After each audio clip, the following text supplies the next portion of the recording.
Why people leave without explaining. You don't remember the exact moment they left. There was no goodbye, no final conversation, but at some point, you realize something unsettling. They were already gone, not physically, but emotionally. And that's what makes it so confusing. Because when someone leaves without explaining, your mind doesn't get closure.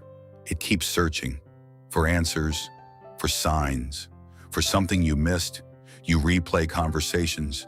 You analyze small details. You wonder if it was something you said or something you didn't. And the silence becomes louder than any explanation ever could have been. But here's the part most people don't realize. In most cases, it didn't happen suddenly. It just became visible. From the outside, it looks like someone disappeared overnight. But from the inside, it was a slow detachment, small disappointments, unspoken tension, moments that felt off, but were never addressed.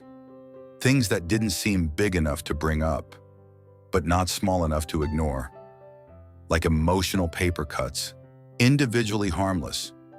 But over time, they accumulate, and eventually, they change how you feel around someone. Most people don't leave because they want to hurt you. They leave because staying started to hurt them. And this is where things become difficult to understand. Because from your perspective, everything might have seemed normal. Maybe not perfect, but stable, predictable, familiar. But for them, something was slowly breaking. Many people who leave without explaining describe the same internal process. They tried to communicate, at least at first. They tried to explain how they felt. They tried to point out what hurt them, but their words didn't land. Or they were dismissed, minimized, turned into something else. And over time, something subtle begins to happen.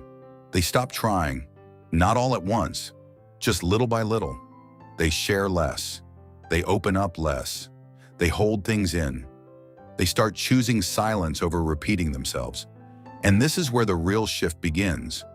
Because when someone stops expressing their needs, it's often not because those needs disappeared. It's because they no longer believe those needs will be met. And that creates something deeper than conflict. It creates emotional distance. There's a psychological concept behind this. It's called emotional exhaustion. It happens when someone keeps investing energy into a relationship that doesn't feel safe, mutual, or responsive. At first, the mind tries to fix it. It tries to understand. It tries to adapt. But over time, the nervous system changes strategy. Instead of engaging, it withdraws. And this withdrawal doesn't always look dramatic. It looks like less effort, less reaction, less emotional presence, until eventually, there's almost nothing left. And this is the part most people miss. Because while you're still experiencing the relationship, they are already slowly leaving it. And then one day, they're gone. Not because of one moment, but because of everything that led up to it. But the next part is even harder to accept. Silence is not always avoidance. Sometimes it's acceptance. By the time someone leaves without explaining, they've already explained it in their mind hundreds of times. They've replayed the conversation. They've imagined your reaction. They've hoped things would change. They've waited for a different outcome. And when that outcome never comes, something inside them lets go. Not loudly, not dramatically, just quietly. They stop expecting. They stop explaining. They stop trying to fix something that no longer feels fixable. And this is where internal closure begins. Closure is often misunderstood. People think it comes from a final conversation, from clarity, from understanding, from hearing the truth. But real closure often comes from realization. The realization that things won't change. You're not being heard. The pattern keeps repeating. And once that becomes clear, there's nothing left to say. From your perspective, it feels like they disappeared. But from their perspective, they've been leaving for a long time. And this leads to one of the most confusing questions people ask themselves. Why didn't they just say something? Why didn't they explain it clearly? Why leave without giving you the chance to understand? But the answer is often uncomfortable, because in many cases, they believe they already did. Not in one big clear conversation, but in small moments, subtle signals, things they said that didn't seem important at the time, comments that were brushed off, feelings that were mentioned, but never really explored. And over time, those small attempts start to feel invisible, like speaking, but not being heard. And when someone feels unheard for long enough, they stop trying to explain. Not because they don't care, but because explaining starts to feel pointless. There's also something psychological happening here. The brain is constantly evaluating effort versus outcome. If someone expresses themselves and nothing changes, the brain slowly learns something. This is not working. And once that belief forms, motivation drops, effort decreases, and communication slowly fades. Not suddenly, but gradually, until silence replaces everything that used to be said. And from the outside, it looks like they didn't try. But from the inside, they tried many times, just not in ways that were obvious enough to be remembered. And this creates one of the most painful misunderstandings in relationships. One person feels, "They never told me what was wrong," while the other feels, "I tried, you just didn't hear me." And both perspectives feel real, but they are completely disconnected from each other. And that disconnection is often what ends the relationship. There's also something deeper happening beneath the surface. When someone feels emotionally unsafe for a long time, their brain begins to change how it sees the relationship. It's no longer about what's happening in the moment. It becomes about expectation. They start expecting disappointment, expecting conflict, expecting to feel misunderstood. And over time, that expectation changes their behavior. They become more guarded, more distant, more selective with what they share. Not because they want distance, but because they're trying to protect themselves. And slowly, the relationship stops feeling like connection and starts feeling like tension. Even normal moments feel heavy. Conversations feel forced. Silence feels uncomfortable.